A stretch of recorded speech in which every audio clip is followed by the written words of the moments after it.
Merci de nous rejoindre pour le Forum du patrimoine ici depuis le Salon international du patrimoine culturel 30e édition. C'est un plaisir de vous accueillir donc sur cette chaîne YouTube portée par Atelier d'Art de France et également Atrium Patrimoine et Restauration avec une très belle revue que je vous invite à consulter et que je présenterai à la fin de cette émission.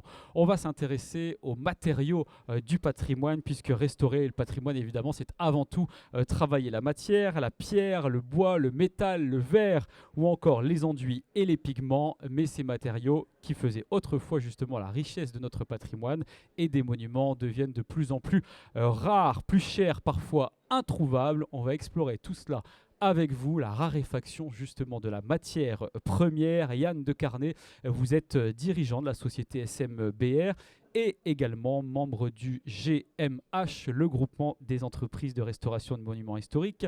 À vos côtés, Pauline Voisin, vous êtes architecte du patrimoine et co-gérante de l'agence Covalence. Merci d'avoir accepté notre invitation. Quels sont aujourd'hui justement les matériaux difficiles à trouver dans la restauration du patrimoine ?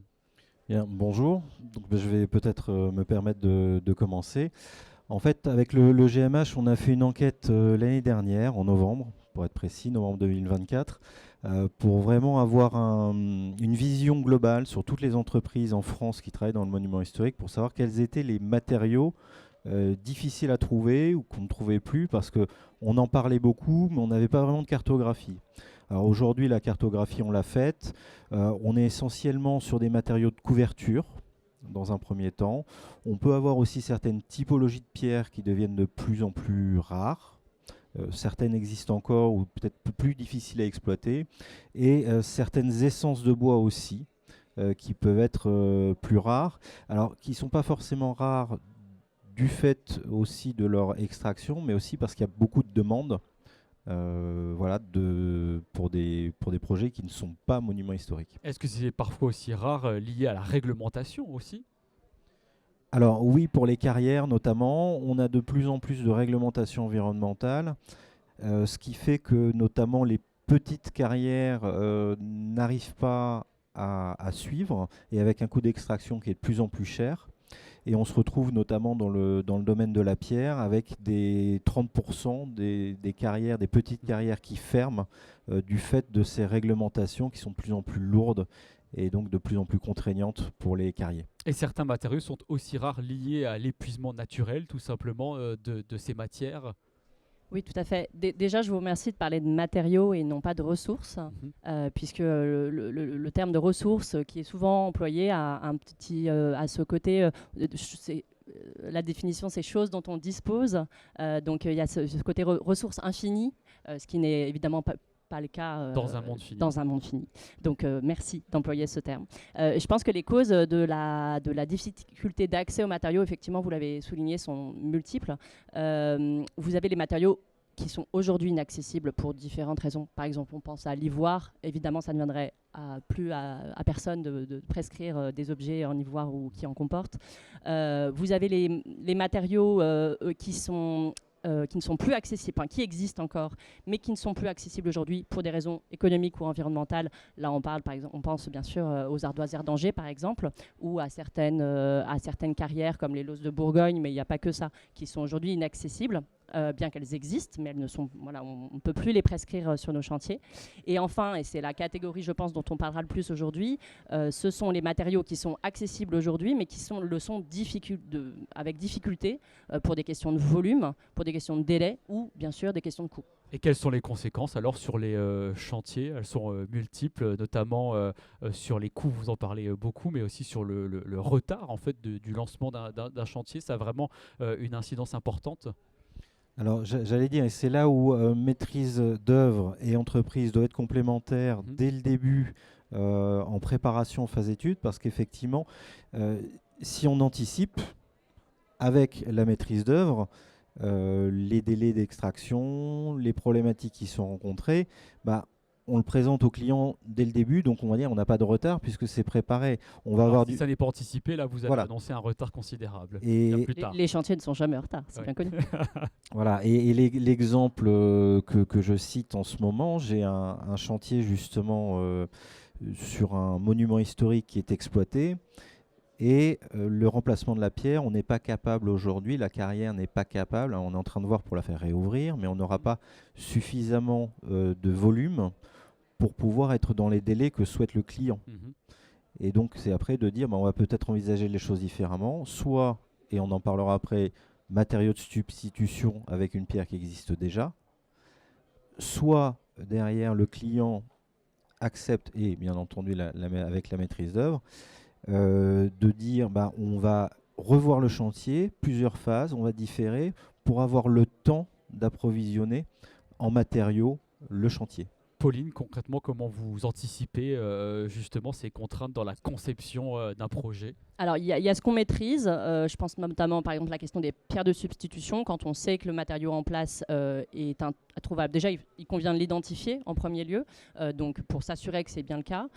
Et ensuite, simplifier les recherches des entreprises dès le niveau du cahier des charges, en définissant les caractéristiques pétrochimiques du matériau existant pour trouver le matériau de substitution le plus approchant. Donc définir par des dosages la porosité, les résistances, etc. Donc dès le départ, ça influence vos choix quand même. Tout à fait. Ça, c'est ce qu'on maîtrise. Après, pour prendre un autre exemple, la question des délais notamment. On travaille avec un tuilier artisanal qui fait des très excellents produits en Auvergne. Il se trouve qu'il est tuilier, mais il est aussi agriculteur. Et donc, par exemple, quand c'est les fenaisons, il coupe la ligne de production et il va s'occuper de ces fenaisons. Et donc vous êtes obligé d'attendre la saison suivante. Donc voilà, ça suppose d'anticiper un peu le planning et malheureusement on n'a pas toujours toute cette altitude auprès de nos maîtres d'ouvrage. Et quelles sont les alternatives aujourd'hui qui vous permettent de remplacer certains matériaux qui se font de plus en plus rares?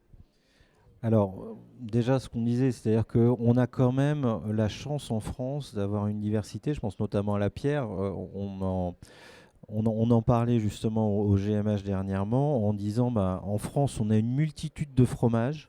Et ça vous donne l'image par rapport à la pierre. On a une multitude de matériaux. On a la chance d'avoir une multitude de matériaux. On a une bonne géologie. Exactement.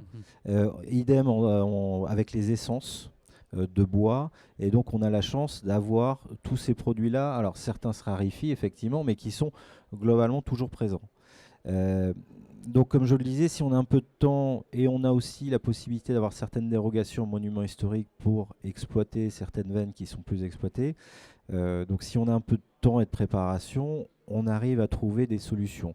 Après, effectivement, je prends le cas de la lauze notamment. Moi, dans ma région, notamment, il y a une lauze qui s'appelle la violine.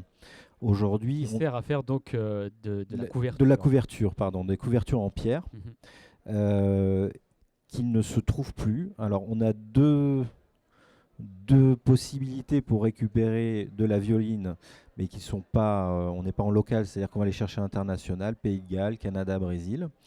Et des fois, on arrive quand même, et ça c'est un petit peu un jeu de détective, à aller voir chez les paysans, certaines mairies dans l'arrière-pays qui peuvent avoir des stocks dans leur cave. Et donc il y a un travail un peu d'archéologue et de détective pour savoir qui a encore ce type de matériaux chez lui, est-ce qu'il accepte de nous le vendre, etc. Donc il y a là encore, toute une anticipation à avoir en fonction du chantier. Et le réemploi fait partie aussi des nouvelles pratiques dans vos métiers, c'est-à-dire récupérer. Il s'agit d'une logique de réemploi là. Oui, qui vous est décrite. De réemploi ou peut-être parfois qu'elles n'ont jamais été utilisées, mais est-ce que parfois il y a des matériaux sur des bâtiments que l'on va récupérer parce qu'ils sont déconstruits et qu'on va conserver pour de futurs chantiers?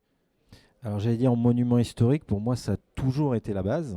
Et en matière de réemploi, je pense que on est tous là-dessus quand même plutôt des bons élèves. C'est-à-dire qu'on essaye, quand vous avez par exemple un mur effondré sur un château, on va reprendre les pierres qui sont existantes, voir structurellement celles qui sont capables de pouvoir être réemployées. Ce qui fait d'ailleurs, le réemploi coûte souvent plus cher que le neuf. Alors que c'est plus écologique. Donc après, il faut aussi l'accepter. L'avantage qu'on a dans le monument historique, c'est que tout le monde a la notion de dire il faut conserver au maximum les matériaux qui sont existants et qui sont réemployables. Et donc, on essaye justement sur site, par exemple sur un mur qui est effondré, de reprendre le maximum de pierres, de les retravailler, ou éventuellement sur une pierre qui est cassée, de la retailler pour récupérer au moins la partie qui est intacte. Voilà, donc on est systématiquement dans ce réemploi. C'est la même chose pour les charpentes, par exemple, ou même pour les couvertures, on parlait des lauses.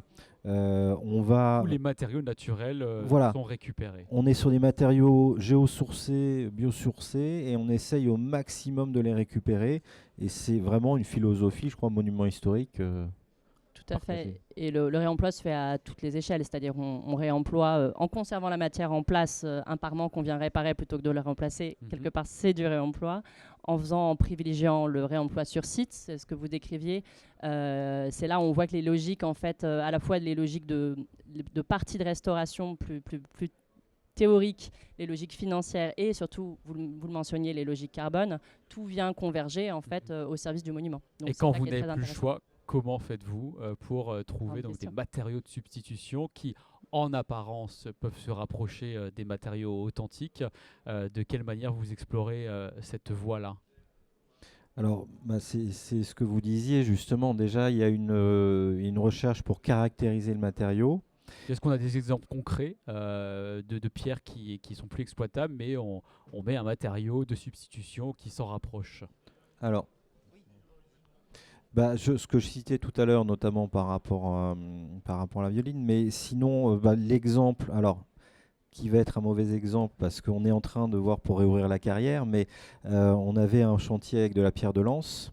On appelle l'exploitant qui nous dit mais je viens de fermer la carrière, je vais voir si je la réouvre ou pas, mais je viens de la fermer en théorie définitivement. Mhm. Et donc on essaye de trouver d'autres pierres, par exemple la pierre de l'Avoue, qui a des caractéristiques similaires, que ce soit en termes d'aspect, mais aussi en termes de résistance. Donc, comme je le disais tout à l'heure, on a une multitude, on a un fromage en France en termes de géologie, et donc on a la capacité de pouvoir, malgré tout, trouver des pierres au niveau national pour pouvoir justement se substituer. Et quand même avoir une authenticité et une intégration parfaite dans le monument. En tout cas, ne pas nuire au bâtiment, parce que c'est vraiment ce qui nous anime tous, c'est de pouvoir le transmettre. Donc en fait, quand on en vient à la substitution parce qu'il n'y a plus d'alternative possible, ce dont il faut s'assurer, c'est que le matériau de substitution ne soit pas délétère pour l'édifice. Voilà, que ça ne crée pas de désordre sur le long terme Exactement. notamment. Et particulièrement pour les pierres de substitution, effectivement, on s'assure toujours notamment que les questions de porosité soient équivalentes, puisque sinon le risque, c'est que l'humidité, si la porosité est différente, Oui. passe par le matériau surtout d'origine et vient le dégrader. Donc Est-ce que vous avez un exemple concret de projet où il a fallu justement trouver une solution inventive à cause d'un matériau qui était introuvable? alors cette question m'a fait beaucoup réfléchir, je ne vous le cache pas. Ce qui est intéressant, alors c'est un peu un pas de côté, mais quand on parle du patrimoine 20e, je pense notamment aux restaurations qu'on est amené à faire sur les édifices de Jean Prouvé, qui a beaucoup utilisé l'aluminium et notamment à un stade très industriel de fabrication d'éléments préfabriqués. Et en fait, il se crée une sorte de paradoxe, puisque bien évidemment, ces procédés de fabrication industrielle aujourd'hui n'ont plus cours, donc on ne peut plus les refabriquer à l'échelle industrielle, puisqu'on demande finalement beaucoup trop de pièces par rapport à la masse, donc ça n'est plus possible de les fabriquer comme ça. Et donc le paradoxe, c'est qu'on se retrouve à avoir une approche très artisanale, alors même que la démarche de l'architecte initialement était une production sérielle de grand volume. Donc il y a une sorte de petite pirouette. On arrive bien sûr toujours à trouver des solutions, mais on voit qu'on revient à l'artisanal là où il y avait des questions de préfabrication, par exemple. Comment il faut faire alors pour, on va dire, maintenir, transmettre les savoir-faire qui sont associés aux matériaux rares qu'on évoque depuis tout à l'heure? Déjà, c'est d'avoir des projets. Donc plus il y a de projets, moins il y a de difficultés à conserver ces matériaux. Voilà. En tout cas, l'exploitation des En tout cas, les savoir-faire. C'est-à-dire qu'aujourd'hui, on est quand même le patrimoine, j'allais dire, c'est un joyau.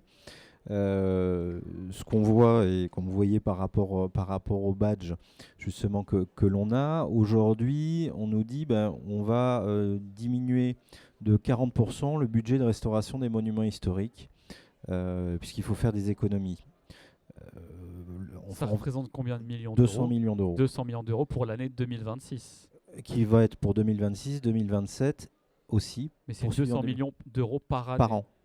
Important Par de an, souligner. voilà. Et ces projets-là, Ça veut dire moins d'artisans du Voilà, patrimoine qui travaillent et donc moins d'extraction par exemple de pierres dans certaines carrières qui sont encore en activité et donc au fur et à mesure la disparition de ces métiers. Voilà, on menace directement, indirectement 50 000 emplois. On est vraiment, nous, sur la restauration de monuments historiques, essentiellement sur des petites entreprises. Et c'est important, des entreprises locales. Et c'est important justement par rapport, si on veut conserver cette capacité, il faut qu'on puisse transmettre aux générations à venir, les former, mais on doit les former sur site. C'est-à-dire que quand vous disiez un matériau qui est rare, on ne le travaille pas en atelier, on va le travailler sur site et apprendre aux jeunes, aux apprentis, comment le travailler. Donc il faut en permanence qu'on ait ces projets-là pour pouvoir maintenir ces savoir-faire. Et comment vous collaborez justement avec à la fois les entreprises, les écoles, les architectes pour que ces filières puissent perdurer? Alors, peut-être je vous laisserai répondre pour la partie architecte. C'est vrai qu'on est en lien, on est beaucoup en lien avec l'Association des architectes du patrimoine aussi pour tous ces sujets-là. Au niveau du GMH, on a des partenariats avec certaines écoles. On a aussi créé des formations parce que, en fait, quand vous avez, par exemple, sur la restauration des bétons du patrimoine, on l'a fait sur les menuiseries monuments historiques. Quand vous êtes une petite entreprise, il y a des choses où vous avez besoin de former vos équipes, mais vous n'allez pas créer une formation, vous n'avez pas 10-15 personnes à former. Et donc, on va mutualiser entre toutes les entreprises en disant, voilà, on met chacun 1-2 personnes en formation avec un formateur et on crée une formation au niveau national une fois par an ou peut-être une fois tous les 2 ans à la demande en fonction des besoins de nos adhérents. Et le dernier point, alors moi je vais vous citer un exemple concret, c'est-à-dire que là où je suis à Nice, il y a une section patrimoine qui vient de s'ouvrir pour les maçons. Et donc évidemment, ils m'ont contacté en me disant voilà, on veut ouvrir ça, mais comment on fait?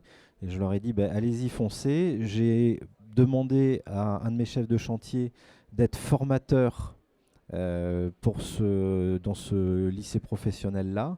Donc il va faire un mi-temps chez moi, un mi-temps formation. Je me suis engagé là à prendre au moins pour les premières années 5 personnes de l'école en stage pour qu'ils puissent apprendre par rapport à nos métiers. Puis s'il faut prendre les 15, les 15. Et je vais faire avec eux des chantiers écoles en partenariat probablement avec notre département et de mettre tous ces acteurs en commun en disant si on veut sauvegarder les savoir-faire, former les jeunes, il faut que tout le monde s'y mette et ça passe par l'échelle locale en premier lieu. Et ça vous servira dans quelques années évidemment. C'est un formidable vivier ensuite de main-d'œuvre, mais on ne peut pas se plaindre en disant on n'arrive pas à recruter et ne rien faire. Donc il faut vraiment être proactif sur le sujet. Pauline, pour les architectes, comment ça se passe? Je dirais que paradoxalement, on avait cet échange juste avant de commencer l'entretien. Confronté à la raréfaction, il ne faut pas renoncer. Je m'explique, c'est-à-dire qu'il faut, même si on sait le matériau rare, difficile à trouver en termes de coût, de délai, de difficultés particulières, l'exigence qu'on a vis-à-vis des monuments historiques impose un certain standard, on va dire. Justement, si on ne prescrit plus ces matériaux rares et difficiles à trouver, là on est à peu près sûr que les quelques artisans qui fonctionnent encore n'auront plus de commandes et disparaîtront. Donc il y a ce point-là qui est très important et c'est pour ça qu'en général les architectes préfèrent parler de substitution dans un deuxième temps quand vraiment tous les recours ont été épuisés. Exploités, explorés. Exactement. Donc ça, c'est important de le rappeler. Et effectivement, je vous rejoins tout à fait. Il y a une synergie très forte entre, pour sauver le patrimoine, et l'exemple de Notre-Dame à ce titre est assez probant. Vous avez besoin d'une ressource naturelle, donc le matériau, donc en l'espèce pour Notre-Dame les chênes, premier producteur mondial, donc on avait beaucoup de chance de ce côté-là. Mais vous avez évidemment besoin d'une ressource humaine. Là, je parle de ressources. Et de savoir-faire. Mais je devrais parler, et de savoir-faire, c'est indispensable. Les deux, l'un ne va pas sans l'autre. Très bien, merci à tous les deux d'avoir été avec nous pour cette présentation. Merci. Vous avez peut-être un dernier mot à ajouter parce que vous parliez de ce badge depuis tout à l'heure. Vous portez tous ce badge. On a reçu Thomas Georges, le coprésident du GMH hier. Pour quelles raisons vous tirez la sonnette d'alarme? Vous parliez des 200 millions tout à l'heure, mais est-ce qu'il y a d'autres facteurs que vous voulez mettre en lumière à l'occasion de ce Salon international du patrimoine culturel? J'allais dire, non, on est vraiment sur ce sujet des budgets. C'est-à-dire qu'aujourd'hui, on a fait le tour de plusieurs acteurs. Alors, ça passe par les associations, par les architectes, puisqu'on a l'association des architectes aussi du patrimoine qui nous soutient aussi dans cette démarche, qui a arboré aussi ce badge, des associations comme Rempart, etc. C'est-à-dire qu'aujourd'hui, la vision que l'on a, et on est un peu effrayé en se disant, on ouvre le salon du patrimoine, on met le patrimoine en avant, tout le monde dit le patrimoine, ça fédère. Le patrimoine, la Fondation du patrimoine avait fait une étude, 1 euro investi dans le patrimoine rapporte 21 euros aux collectivités locales. Le Sénat avait fait la même étude et ressortait sur 1 pour 30. Et on est effaré de se dire, on a un savoir-faire unique en France que beaucoup nous envient, qui n'est pas délocalisable. Et on envisage de réduire les budgets à l'heure où justement on est en pleine discussion sur ce sujet. Et qui génère de l'économie, qui génère de l'attractivité, qui par rapport à notre tourisme, la consommation, etc. Et on est en train de casser ce système qui fonctionne. Et le dernier point, c'est par rapport à l'apprentissage.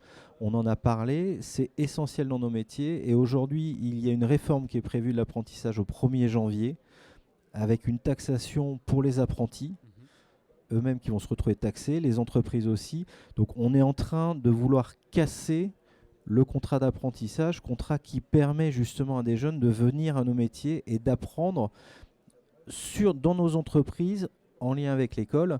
Et si on casse aussi ça, c'est tout notre système qui risque de s'écrouler. C'est vraiment la double peine pour les entreprises, effectivement. Et le Salon international du patrimoine culturel est là justement pour rappeler tous ces enjeux jusqu'à dimanche. Merci à tous les deux d'avoir été avec nous. On va se retrouver évidemment pour une autre émission du Forum du patrimoine sur cette chaîne YouTube. Vous avez l'intégralité des enregistrements qui sont disponibles, organisés, je le rappelle, par Atrium, la revue Patrimoine et Restauration, vous connaissez bien, et aussi Atelier d'Art de France. Merci et à très vite.